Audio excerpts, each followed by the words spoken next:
Hello student, good morning. Yesterday we learned about chapter number 2 and its formulas.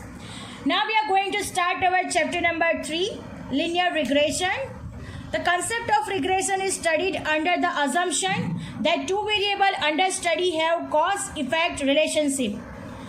Regression, functional relation between two related variables. We all know that functional relation between two related variables x and y. Now what is the meaning of linear regression? Functional relation between two related variables in which the change in the values of the variables are approximately in constant proportion, and this relationship can be determined by straight line.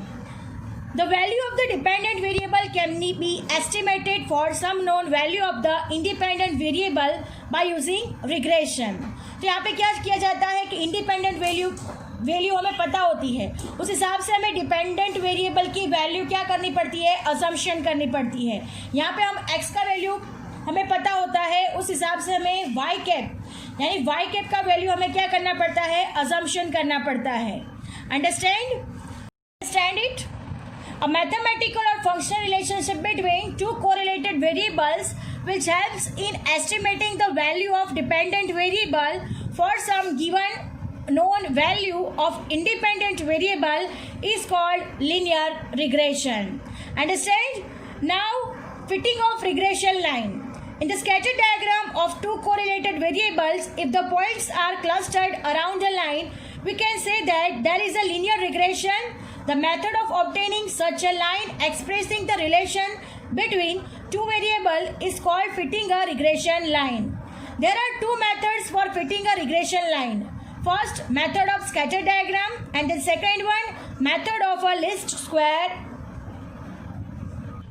So there are two methods for fitting a regression line.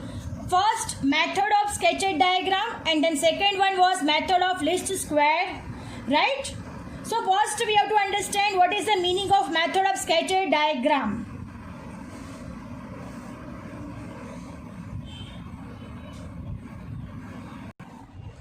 Suppose n ordered pairs of observation of two correlated variables x and y are x1 y1, x2 y2, xn yn.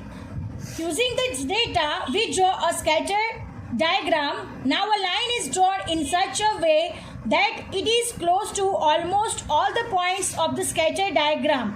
If y is a dependent variable and x is an independent variable, then such a line is called regression line of y on x, and an approximate value of dependent variable y can be obtained for any given value of independent variable x from it. Since no computation is required to draw such a line, it is very easy and quick method of fitting a regression line. But there is a problem in doing so. Different person may draw different lines. As a result, different person may provide different estimates of a dependent variable y for the same value of independent variable x. It can be seen very easily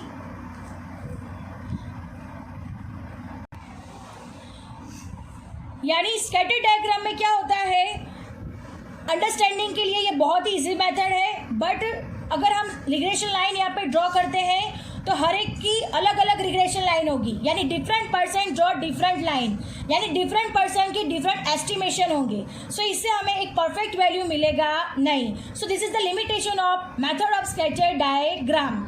so another one method we have to use for regression line, method of least squares.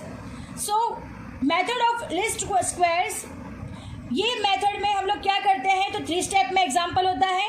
First we have to find b, then हम a find करते हैं और last में Y cap find किया जाता है. इससे क्या होता है, x is our independent variable, उसे हम क्या करते हैं, डिपेंडेंट वेरिएबल वाई का एस्टिमेटेड वैल्यू फाइंड किया जाता है. So let us start method of list square method by it's formulas.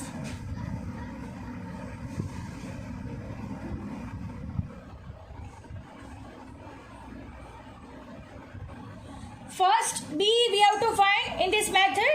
b is equal to sigma x minus x bar into y minus y bar divide by sigma x minus x bar whole square. ये formula कब use किया जाता है? जब x बार और y बार point में नहीं आता, तब हम ये फॉर्मूला का यूज करते हैं, right. Then next b is equal to n sigma x y minus sigma x into sigma y divide by n sigma x square minus sigma x का होल स्क्वायर। ये फॉर्मूला कब use किया जाता है? कि जब x बार और y बार हमारे पॉइंट में आते हैं, तब हम ये फॉर्मूला का यूज करते हैं। नेक्स्ट मेथड से b is equal to n sigma uv minus sigma u into sigma v divide by n sigma u square minus sigma u whole square, where u is equal to x minus a, v is equal to y minus b। ये another method है हमारा b find करने का। जब हमारे digits बड़े दिए गए हो तब हम uv मेथड फॉलो करते हैं। जब हमारा x बार और y बार पॉइंट में आता हो तब भी ये फॉर्मूला यूज़ किया जाता है। आप लोग कोई भी फॉर्मूला यूज़ करो, बट आंसर हमारा कैसा आना चाहिए? सेम आना चाहिए। और हर एक कोई भी फॉर्मूला यूज़ करने से हमारा आंसर सेम ही होता है। Another one formula b is equal to n sigma u v minus sigma u into sigma v divide by n sigma u square minus sigma u whole square multiply by c y by c x, where u is equal to x minus a divided by cx, where v is equal to y minus b divided by cy। cy और cx का कब use किया जाता है? जब हमारी बहुत बड़ी डिजिट्स हो, जब उसको स्मॉलेस्ट करना हो, तब कॉमन फैक्टर ऑफ y और कॉमन फैक्टर ऑफ x से उसको क्या कर दिया जाता है? डिवाइड कर दिया जाता है। उससे हमें छोटी डिजिट मिलती है और इससे क्या हो जाता है? हमारा सम कैलकुलेशन करने में ईजीएस्ट हो जाता है। नाउ आफ्टर b फाइंड करने के बाद हम लोगों का नेक्स्ट स्टेप है a और y के फाइंड करना। So what is it formula? Now next है हमारा a is equal to y bar minus b x bar, right. Then y cap is equal to a plus b x, यानी x की value हमें मालूम होती है और इस हिसाब से हमें y कैप यानी y की वैल्यू क्या करनी पड़ती है? एस्टिमेट करनी पड़ती है। तो b के बाद हम लोग क्या फाइंड करेंगे? a फाइंड करेंगे। a का इज इक्वल टू है y bar minus b x bar. Then after a find करने के बाद y कैप फाइंड किया जाएगा। y cap is equal to a plus b x. So this is the formula for short sums. हमें short sum जब भी हमें exam में पूछे जाएंगे तब हम इस फॉर्मूला का यूज करेंगे। So b is equal to r into s x upon s y, b is equal to covariance x y divide by s square x. जैसे अकॉर्डिंग टू द क्वेश्चन, जैसे हमें क्वेश्चन में digits दिए गए होंगे उस हिसाब से हमें फॉर्मूलाज का यूज करना होगा। b is equal to r into s x upon s y. जब हमें एस एक्स और एस वाई का डिजिट दिया गया हो तब हमें फर्स्ट वाला फॉर्मूला यूज करना है, और अगर हमें कोवेरियंस एक्स वाई वाला डिजिट दिया गया है तो हमें सेकंड वन वाला यूज करना है। Understand? According to the sum we have to use a formula. b find करने के बाद a और y कैप का फॉर्मूला सेम रहेगा। a is equal to y bar minus b x bar and y cap is equal to a plus b x. वो दोनों formula same रहेंगे, but short sums के लिए सिर्फ b का वैल्यू फॉर्मूला चेंज होता है। अंडरस्टैंड? और ये दोनों फॉर्मूलाज हमारे शॉर्ट सम्स के लिए हैं। Now moving to the next. Moving to the next, coefficient of determination. तो ये कैसे फाइंड किया जाता है? coefficient of determination. So coefficient of determination is equal to r square into bracket r y comma y cap bracket over whole square is equal to r into bracket x comma y bracket over whole square is equal to r square. यानी यहाँ पे हमें क्या करना होता है? जो chapter number 2 में हम आर जैसे फाइंड करते हैं वैसे आर फाइंड करके उसका क्या करना होता है? स्क्वायर करना होता है। Why is it important? So using the coefficient determination how much variation in the dependent variable y is explained by the regression line can be known, and the reliability of the regression model can be also known. The regression relation should not be used for the values which are very far from the given values of the independent variable.